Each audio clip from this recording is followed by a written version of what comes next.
जय श्री कृष्णा। हेलो दोस्तों, आपका स्वागत है हमारे चैनल भक्ति कथा संग्रह में।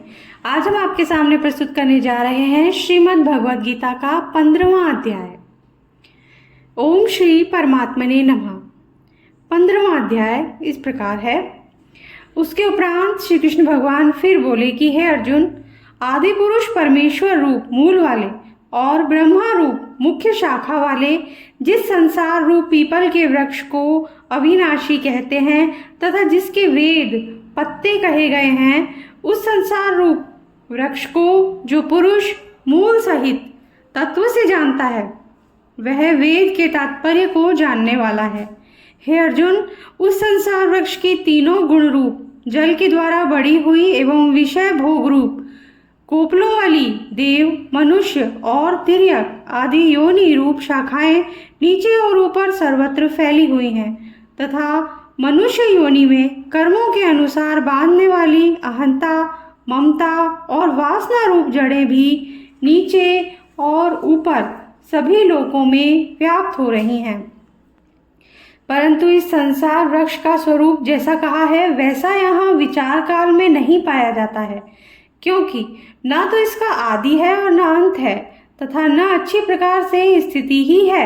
इसलिए इस अहंता, ममता और वासना रूप अति दृढ़ मूलों वाले संसार रूप पीपल के वृक्ष को दृढ़ वैराग्य रूप शस्त्र द्वारा काटकर उसके उपरांत उस परम पद रूप परमेश्वर को अच्छी प्रकार खोजना चाहिए कि जिसमें गए हुए पुरुष फिर पीछे संसार में नहीं आते हैं और जिस परमेश्वर से यह पुरातन संसार वृक्ष की प्रवृत्ति विस्तार को प्राप्त हुई है, उसी आदि पुरुष नारायण के मैं शरण हूँ।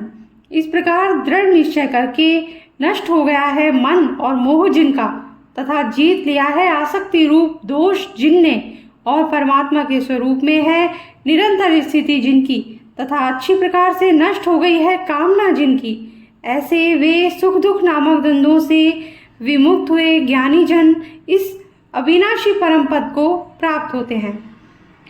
उस स्वयं प्रकाशमय परम पद को न सूर्य प्रकाशित कर सकता है, न चंद्रमा और न अग्नि ही प्रकाशित कर सकता है तथा जिस परम पद को प्राप्त होकर मनुष्य पीछे संसार में नहीं आते हैं, वही मेरा परम धाम है। हे अर्जुन, इस देह में यह जीवात्मा मेरा ही सनातन अंश है और वही इस त्रिगुणमयी माया में स्थित हुई मन सहित पांचों इंद्रियों को आकर्षण करता है। कैसे कि वायु गंध के स्थान से गंध को जैसे ग्रहण करके ले जाता है, वैसे ही देहादिकों का स्वामी जीवात्मा भी जिस पहले शरीर को त्यागता है, उससे इस मन सहित इंद्रियों को ग्रहण करके फिर जिस शरीर को प्राप्त होता है उसमें जाता है।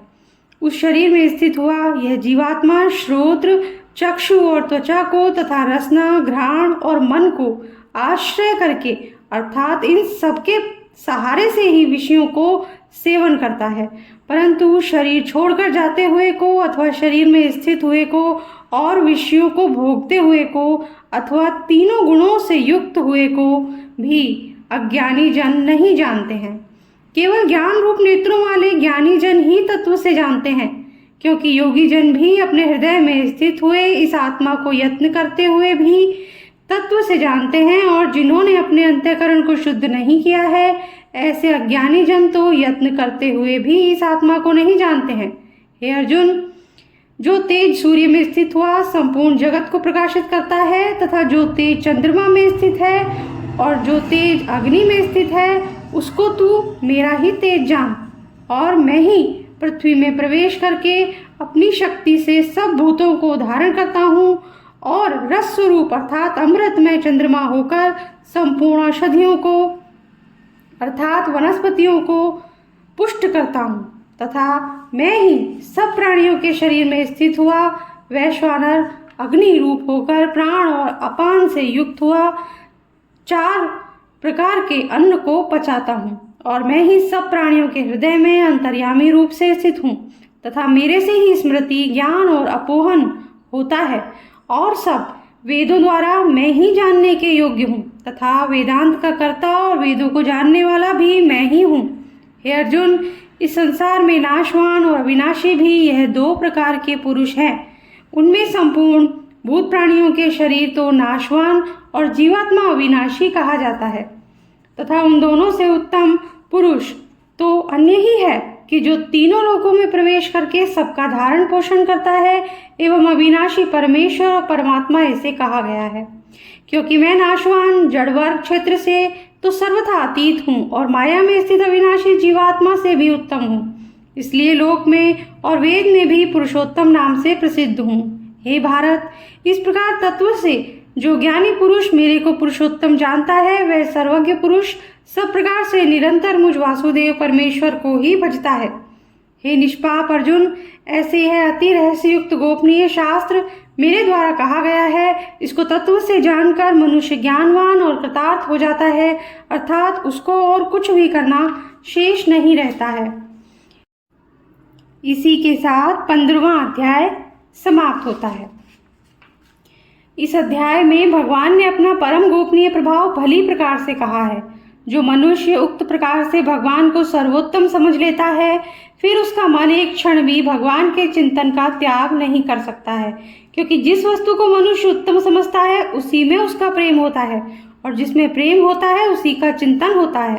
अतएव सबका मुख्य कर्तव्य है कि भगवान के परम गोपनीय प्रभाव को भली प्रकार से समझने के लिए नाशवान क्षणभंगुर संसार की आसक्ति का सर्वथा त्याग करके एवं परमात्मा के शरण होकर भजन और सत्संग की ही विशेष चेष्टा करें।